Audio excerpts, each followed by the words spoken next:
सबसे पहले सेंसस 2027 जो कि एक बहुत बड़ी एक्सरसाइज है और विश्व की सबसे बड़ी एडमिनिस्ट्रेटिव और स्टैटिस्टिकल एक्सरसाइज मानी जाती है, उसके लिए बजट अप्रूव हुआ है 11,718 करोड़ रुपीस का।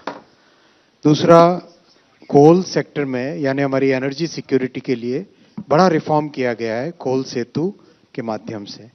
और तीसरा, किसानों के वेलफेयर के लिए माननीय प्रधानमंत्री जी की सरकार प्रतिबद्ध है और 11 वर्षों में कई बड़े स्टेप्स लिए हैं। उसी कड़ी में आज एक बहुत बड़ा सेफ्टी नेट का एमएसपी कोपरा के लिए अप्रूव हुई है। तो इन तीनों फैसलों के बारे में आपको मैं डिटेल में जानकारी दूंगा। साथियों, आप सब जानते हैं कि सेंसस देश के लिए एक बहुत इम्पॉर्टेंट एक्सरसाइज है, जिसके माध्यम से देश के बारे में, देश की जनसंख्या के बारे में हर एक जानकारी जो चाहिए होती है वो इसके माध्यम से मिलती है। पिछला सेंसस हुआ था 2011 में। 2021 में कोविड का पीरियड था, इसके कारण हो नहीं पाया, और अब अगला 2027 में होगा। और विश्व में भारत का census it's considered as the largest administrative and statistical exercise in the entire world. इतना मैसिव एक्सरसाइज है ये, इसके लिए पूरी तैयारी की गई है, बहुत वेल प्लान्ड तरीके से इसको किया जाएगा and lot of digital technologies will be used in census this time. इसका लीगल बेसिस हम सब जानते हैं, सेंसस एक्ट है और सेंसस के रूल्स हैं।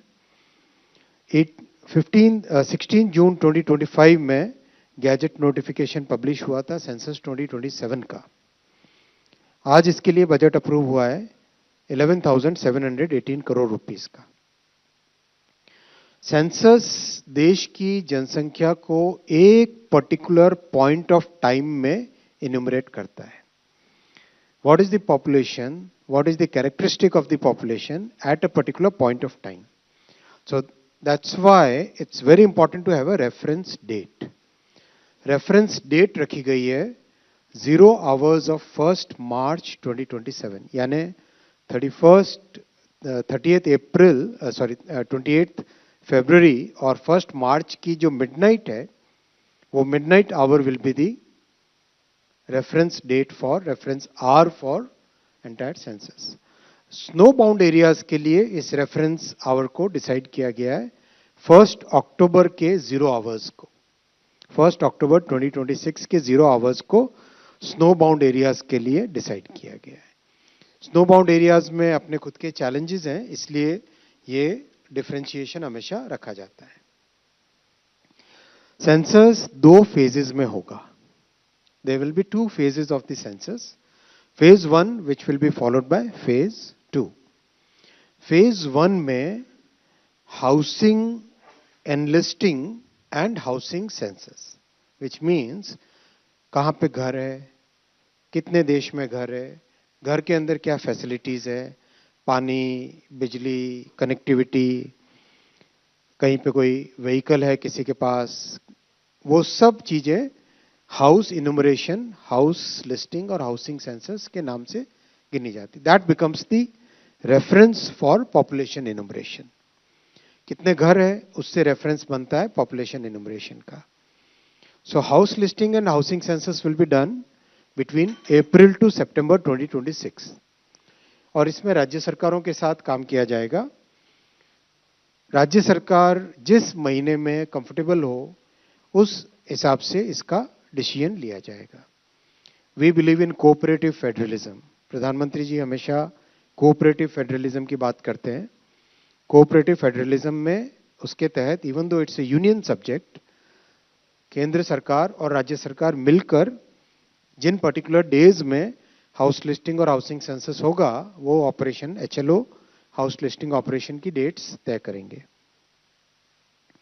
After house listing second phase population enumeration will be done और पॉपुलेशन इन्यूमरेशन में हर एग्जैक्ट कितनी पॉपुलेशन है, व्यक्ति में मतलब जो हमारे जनसंख्या के कई बेसिक पैरामीटर्स हैं, उन पैरामीटर्स का इन्यूमरेशन इसमें किया जाएगा। मैं डिटेल में आपको बताता हूं। इसमें ये किया जाएगा फरवरी 2027 में।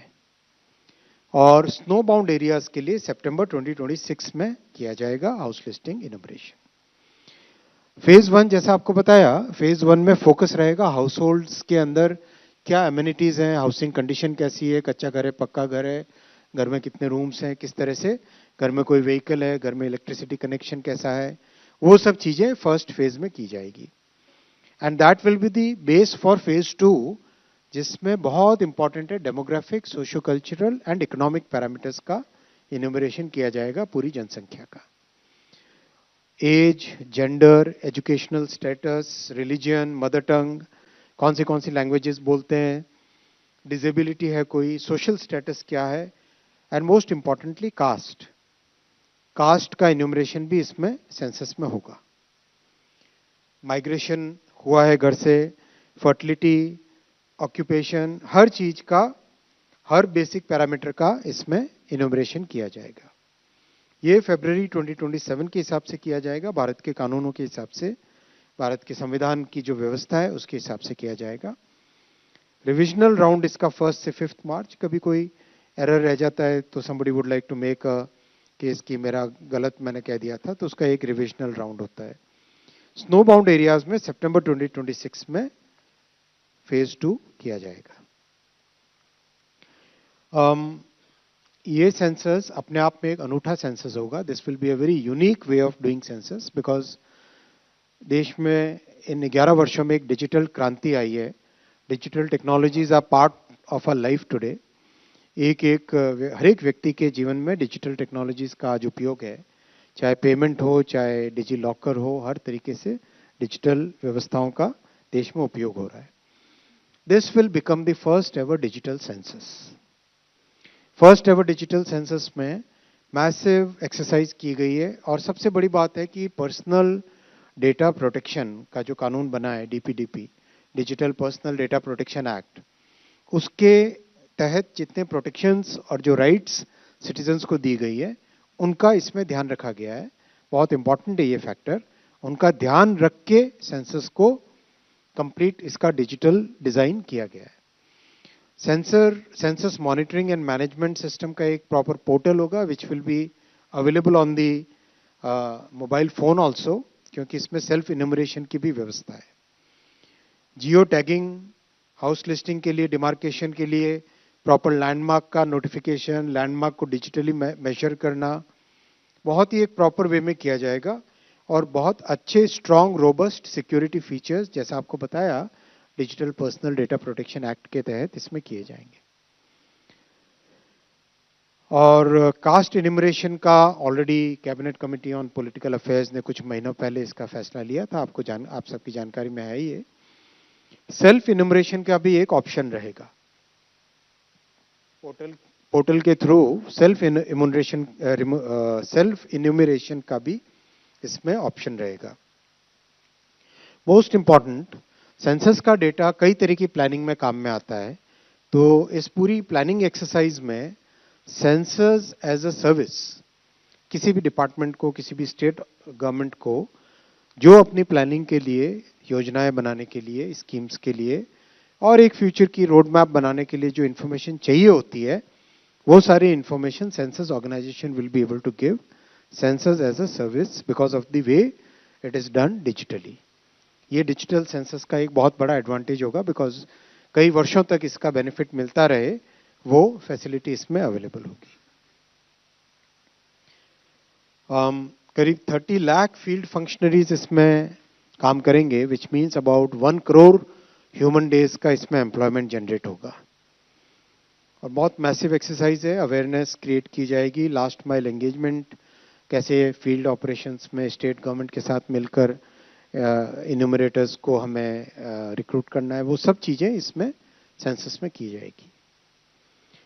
साथियों, ये बहुत इंपॉर्टेंट एक्सरसाइज है देश के डेमोक्रेसी के लिए, देश की संवैधानिक व्यवस्था के लिए, इसीलिए इस पे बहुत फोकस किया गया है। हर तरीके से रोबस्टनेस, हर तरीके से डिजिटल पर्सनल डेटा प्रोटेक्शन के तहत, और एक डिजिटल माध्यम से एक प्रॉपर इसकी डिटेल एक्सरसाइज की गई है। सेकेंड आज का बड़ा फैसला है, वो है कोल सेतु। आप सब जानते हैं एनर्जी सिक्योरिटी में देश ने बहुत बड़े फैसले लिए माननीय प्रधानमंत्री जी के नेतृत्व में, और भारत अब कोल के प्रोडक्शन में ऑलरेडी आत्मनिर्भरता की तरफ बढ़ रहा है। हिस्टोरिक प्रोडक्शन हुआ है 24-25 फाइनेंशियल ईयर में 1 बिलियन टन से ज़्यादा कोल का प्रोडक्शन हुआ है। और अब एक तरीके से इंपोर्ट पे जो पहले डिपेंडेंस होती थी वो डिपेंडेंस करीब करीब बहुत कम हो गई है। Now it is now we are saving about 60,000 crore rupees on forex because of the reduced dependence on imported coal. ये बहुत इंपॉर्टेंट है हम सबकी जानकारी के लिए कि देश में किस तरह से आत्मनिर्भरता हर एक क्षेत्र में, चाहे मैन्युफैक्चरिंग हो, चाहे को एनर्जी हो, चाहे फार्मास्यूटिकल्स हो, चाहे फूड ग्रेन्स हो, चाहे पल्सेस हो, चाहे ऑयल सीड्स हो, हर क्षेत्र में आत्मनिर्भर बनने के लिए प्रधानमंत्री जी ने एक बहुत क्लियर रोड मैप देश के सामने रखा है। रेल और कोल एक तरीके से पार्टनर्स हैं और लगातार मिल के साथ करते हैं। और आप सबकी जानकारी में भी होगा, because of this very harmonised way of working between rail and coal, अभी डोमेस्टिक पावर प्लांट्स में रिकॉर्ड हाई स्टॉक्स ऑलरेडी इस बार क्रिएट हो चुके हैं। डोमेस्टिक जितने पावर प्लांट्स हैं उन सब में रिकॉर्ड हाई कोल स्टॉक्स क्रिएट हो चुके हैं।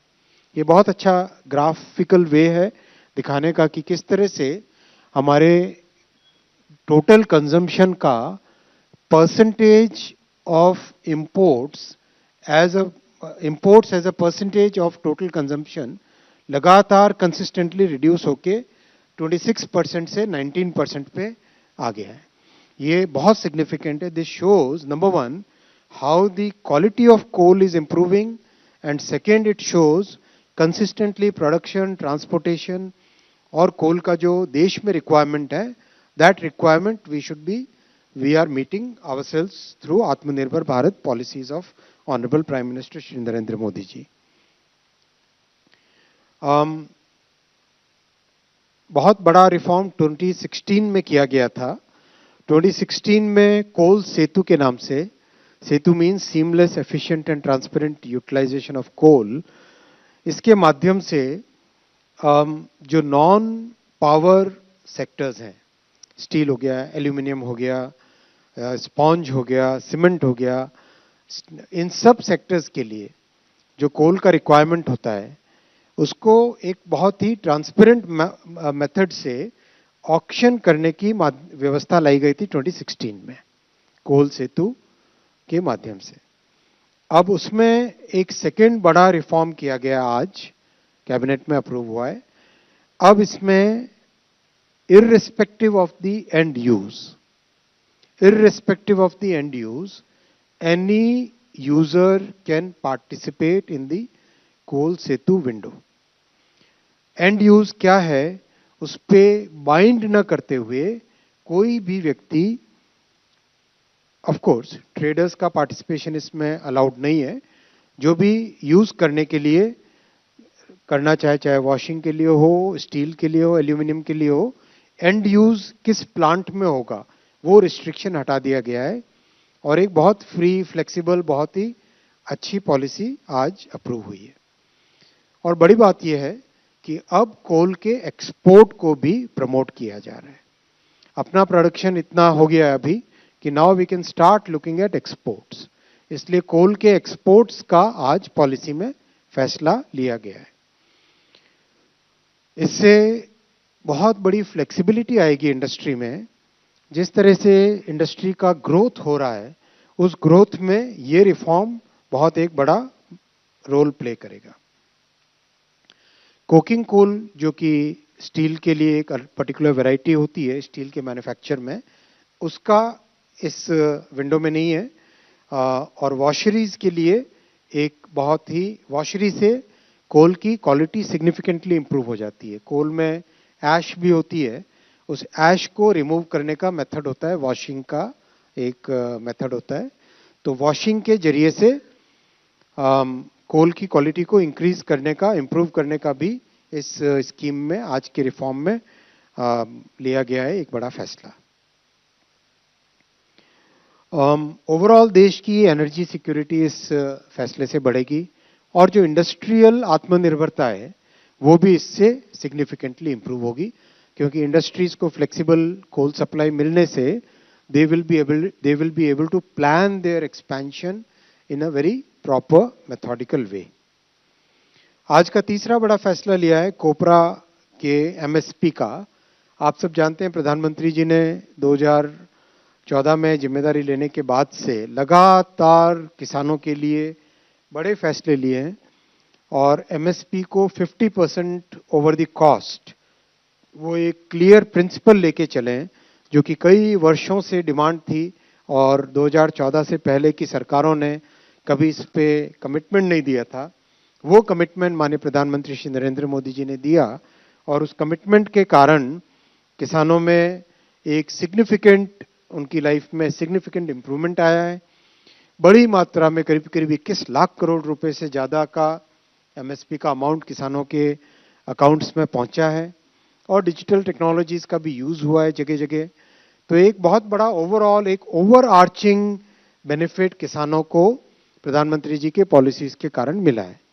इसी कड़ी में आज कोपरा के लिए एमएसपी का अप्रूवल हुआ है। दो तरह के कोपरा क्रॉप्स होते हैं, एक मिलिंग होता है, एक बॉल कोपरा होता है। मिलिंग कोपरा का 12,027 रुपये 12,027 पर क्विंटल रखा गया है। That is the MSP approved for milling copra, and for ball copra the price which is approved is 12,500 rupees per quintal. ये दोनों अगर आप देखेंगे तो these two are above 50% over the cost। और इसके लिए बहुत एक साइंटिफिक तरीके से, as you all know, CACP इसका बहुत साइंटिफिक तरीके से स्टडी करता है और तमिलनाडु, केरला, कर्नाटक और आंध्रा, ये 4 स्टेट्स ऐसे हैं जो एक बड़े प्रोड्यूसर्स हैं कोपरा के। इन स्टेट्स में कोपरा का प्रोडक्शन बहुत होता है, तो यहाँ पर ये आज का फैसला बहुत इंपॉर्टेंट होगा। इसके लिए नैफेड और एनसीसीएफ ये दोनों नोडल एजेंसीज रहेंगी और राज्य सरकार के साथ मिलकर ये प्रोक्योरमेंट किया जाता है और स्टेट की एजेंसीज भी इसमें इन्वॉल्व होती है कोपरा के प्रोक्योरमेंट में। किसानों के लिए बहुत बड़ा ये सेफ्टी नेट है और आज ये फैसला किसानों के हित में रहेगा। मैं